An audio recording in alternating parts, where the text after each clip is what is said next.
The Bible is the royal tapestry of truth, and in it, God uses words with meticulous perfection. The question we want to address briefly here is, why are there four Gospels? Matthew, Mark, Luke, and John. Now, in other teachings we have here, I make the point that the four Gospels are primarily regarding the people of Israel, because that's what Jesus said. When he showed up, he said, I'm not come except to the lost sheep of the house of David, and everything he spoke to them was based out of the Old Testament, Genesis to Malachi. So how do the four Gospels relate to Christians today? Well, first of all, they are God-breathed, and therefore we can gain a great deal from them. One reason that's true is because they are the only place in the whole book where we can read about how Jesus acted, things that he said, how did he treat people. Therefore, they are invaluable. And in that vein, let's think about the spectrum of humanity that Jesus encountered during his earthly ministry, as recorded in Matthew, Mark, take a look at John, from the worst Pharisee to the best apostle or disciple of Christ. In other words, you have an entire spectrum of humanity. And I will suggest that there's a piece of me in every one of those people. Now, it's interesting, in the Gospel of John, there's a verse that says, if all the things that Jesus had done were written down, the world would not even be able to have space for all the books. Well, obviously, that's a figure of speech called hyperbole and exaggeration. Of course, there'd be room for it. But it's making the point that there are many things that Jesus did, many people he healed, many people he interacted with, that are not recorded in Matthew, Mark, Luke, and John, which begs the question, well, then why did God choose what he chose to record in Matthew, Mark, Luke, and John?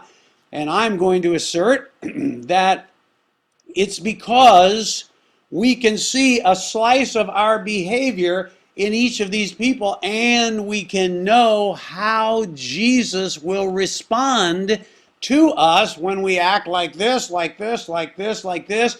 Here's what we can expect from Jesus Christ. Now, the reason that there are four Gospels is because each one of them focuses on or emphasizes a different element or aspect of his life.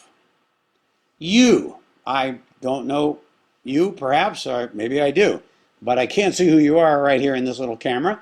So, let's say you are a husband, a father, a son, a brother, an employer, or an employee. Right there are a number of aspects of your life. So 5 people could follow you around, or they could get it by revelation, as the Bible writers did, and they could emphasize, one would emphasize your husbandry, your life specifically focusing on how you're being as a husband.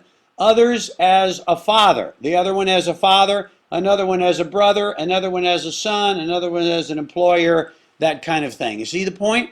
Now, Christians through the centuries have tried to produce what are called harmonies of the Gospels because they see discrepancies in the Gospel record. My Bible is sitting over here, that's why I keep doing that.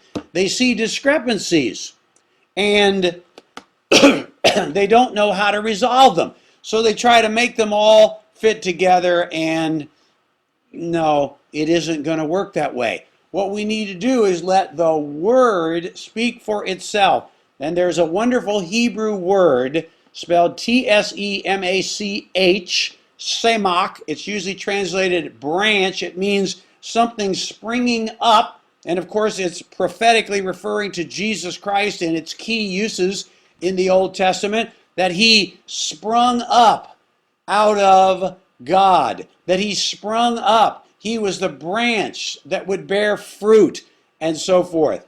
And so each of the four Gospels is tied by the context to a usage of that Hebrew word in the Old Testament. First, we have the Gospel of Matthew. The primary aspect of Jesus' life that Matthew focuses on is as the king. Matthew shows Jesus as the king. That's why it speaks more there of the king and the kingdom. That's why Matthew begins with a genealogy that comes from Abraham down through David. Because why? Because the bloodline of a king is very important to understand. It's Jeremiah 23, 5 and 6 that you can read about the branch, the king.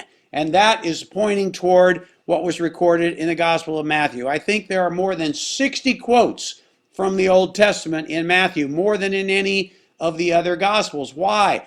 Because Matthew speaks of Jesus in his kingly aspect, that part of his life as he was to be in the future the king. Then you have Mark. Mark portrays Jesus as a servant. That's why there's no genealogy at the beginning of Mark. A servant, who cares where he came from? Just get to work, get the job done. By the end of chapter 1 of Matthew, Jesus has already healed people, done all kinds of stuff. Where other Gospels, it's 3 or 4 chapters before any of those things come to pass. And it's Zechariah 3:8 that ties the word Semach to Mark, because it talks about the servant, the branch, and the servant. There are only 2 places in Mark where Jesus is addressed as Lord. One of them is not in the text, and the other should be translated Sir. It's the word kurios, and is elsewhere translated Sir. And Mark goes into very much detail about the activity of Jesus because he's a servant. Luke portrays Jesus as a man among men, and Zechariah 6:12 is that verse in the word Semach that pertains to Luke. Jesus, there are many unique miracles and parables in Luke that are not recorded in any other gospel. For instance, the Good Samaritan is only in the book of Luke. Why? Because it's a man among men reaching out with compassion and help. There are more references to women in Luke. There's a great emphasis on prayer as Jesus is dependent on the Father. And then the Gospel of John, the 4th Gospel, tells us in John 20:31 exactly what it's all about. It says these things are written to show that Jesus is the Christ, the Son of God. The book of John shows Jesus as a son, and it is very unique. And it's Isaiah 4:2 that is the use of Semach that ties to the Gospel of John.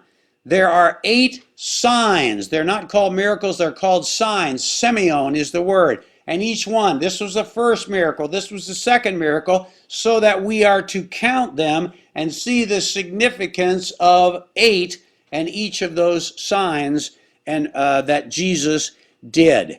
And there are many words in John that are used 2, 3, or 4 times as often as they are in all the other Gospels put together.